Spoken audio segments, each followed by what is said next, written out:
What up, my fellow NBA lovers? This is your guy Marcellus Ease. You know, in the NBA, the late 80s was a very interesting time. A sort of dance took place, or should I say a seance took place between two different eras, one dying and one coming of age. And that's exactly what happened between Michael Jordan and Isiah Thomas.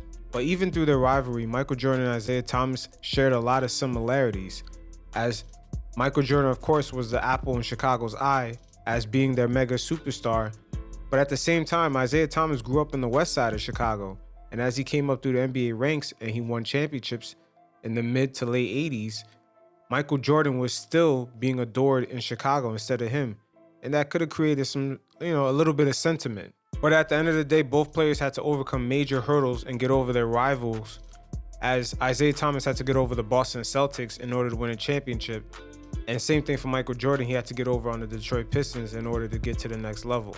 Now, Isiah Thomas did elaborate in the Last Dance documentary of why the Detroit Pistons in the 1990 Eastern Conference Finals did not shake Michael Jordan's hands. They sort of just skipped over and went straight to the locker room.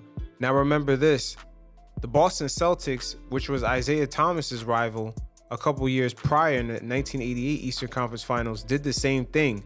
But mainly the difference is that the Boston Celtics were a beloved team, and a huge part of the NBA media is in Boston. So a narrative was framed around that the Boston Celtics left the court early due to safety issues of fans running into the court, when we'll see at the end of the video that's not necessarily the case. It was, all these players are pretty much products of their own era.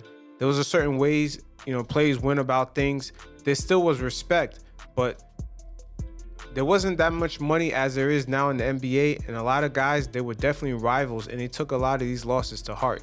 Isiah Thomas went on to further elaborate his sentiments that he expressed in his documentary, and he also emphasized the narrative around the Detroit Pistons, as they were as known as the bad boy Pistons, and the NBA in a way was kind of waiting for them to move aside and let Jordan come into the fold.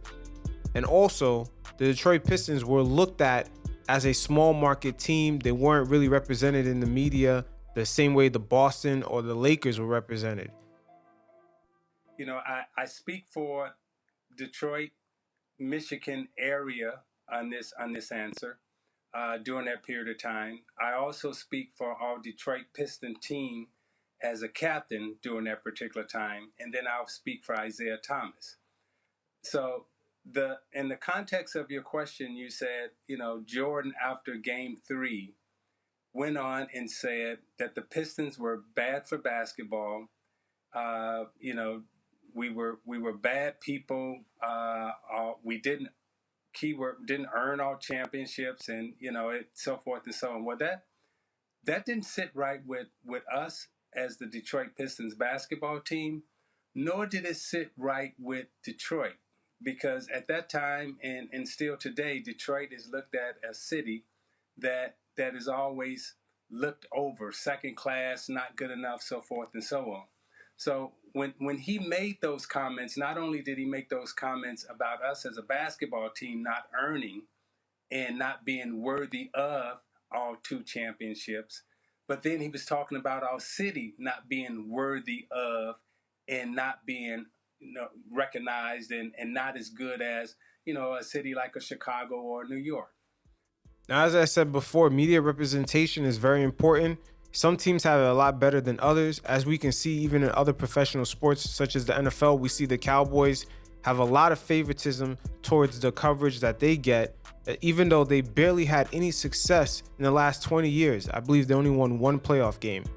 But let's look at the actual footage of what happened when Isiah Thomas finally defeated the Boston Celtics, in which it's a similar situation to what happened that Michael Jordan is still upset about. And the media, particularly, like as I said, a large base of the NBA media is based in Boston and other East Coast cities, but they do have favoritism, because the same exact scenario that played out with Michael Jordan and Isiah Thomas, it played out with Isiah Thomas and the Celtics. Okay, this will be the breakdown of the 1988 Eastern Conference Finals of the handshake that never took place. The Detroit Pistons are up by 5 points, and the Celtics just got a turnover. And with a minute to go, they have a chance to cut the lead down. Blocked by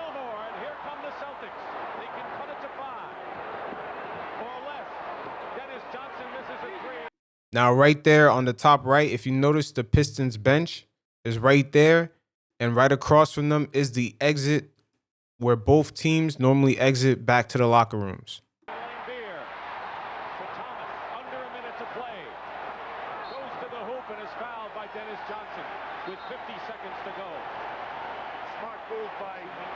Now, with this foul, basically Isiah Thomas is going to go to the free throw line.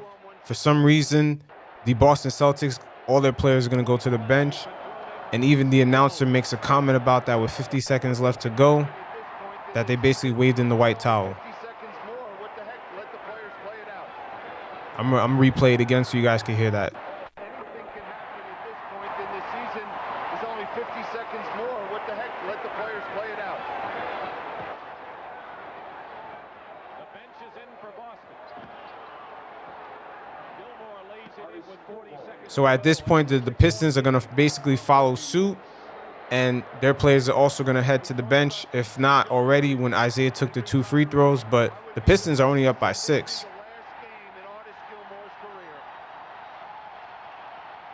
So if you notice in the top right now, the Celtics bench is right there. So they have to walk all in the other side just to exit and go to the locker room. So they have to walk past the Detroit Pistons. Well, the Celtics are going to go out like champions. Make no mistake about it. Roberts the rebound, but hail to the new Eastern Conference Kings. The Detroit Pistons finally. 31 years it took them. So right here on this inbound, there's going to be a foul that's going to occur, and it's going to present a perfect opportunity. Even though the Celtics, they did say that it was a security measure that they had to leave the court, but fans couldn't quite rush in yet because there's going to be a foul that occurs right here.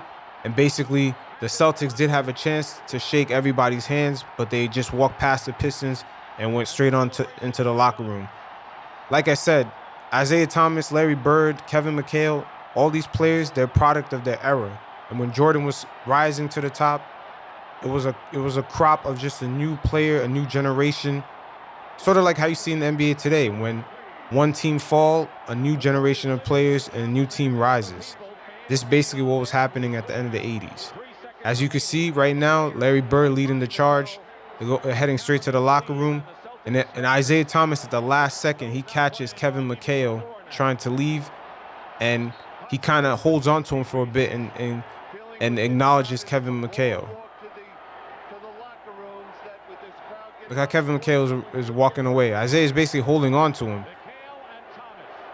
They respect each other, but they're product of their era. This is how things just was. Just like how Isiah Thomas said in the documentary.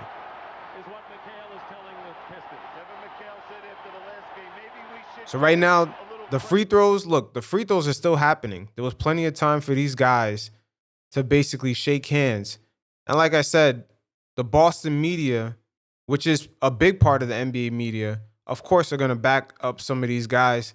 And like Isiah Thomas said, with Detroit, it's, kind of blue collar, kind of old school. They're not going to have the same backup. Now, the narrative that it was a security measure, you could say that, but there was plenty of opportunity for guys to shake hands. But this is how things were in their era, in which Isiah Thomas explained in the documentary.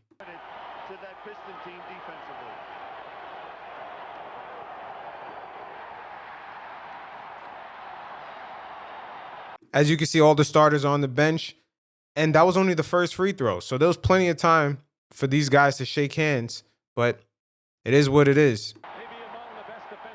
You guys could basically see it for firsthand what it really was.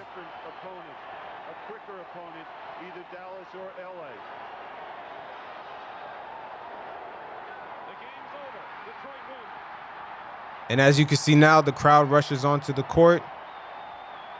And it is what it is. But at the end of the day, they both needed each other to achieve greatness. Isiah Thomas losing to Larry Bird in the 1987 NBA playoffs in 7 games, just to come back in 88 and defeat them, as you guys can see right here. And same, storyline kind of happened for Michael Jordan. He lost to Isiah Thomas in 7 games in the Eastern Conference Finals in 1990, just to come back in 1991 and elevate his game and take it to the next level. Isiah Thomas, he's from the west side of Chicago. You know, he's a Chi-Town kid. He figured, you know, when he was winning championships, he would be beloved in Chicago. But Jordan kind of stole his shine a little bit. But it is what it is. Hopefully one day these guys can come to a mutual understanding. They're both products of their era. Michael Jordan was kind of at the end of the 80s, you know, coming into the early 90s. He was a new crop of players that were coming into the league. And Isiah Thomas and Larry Bird, that end of that 80s era was coming to an end. And it happens often, as you guys can see in the NBA even today. It is what it is. You guys let me know what you think, and you guys stay safe. Peace.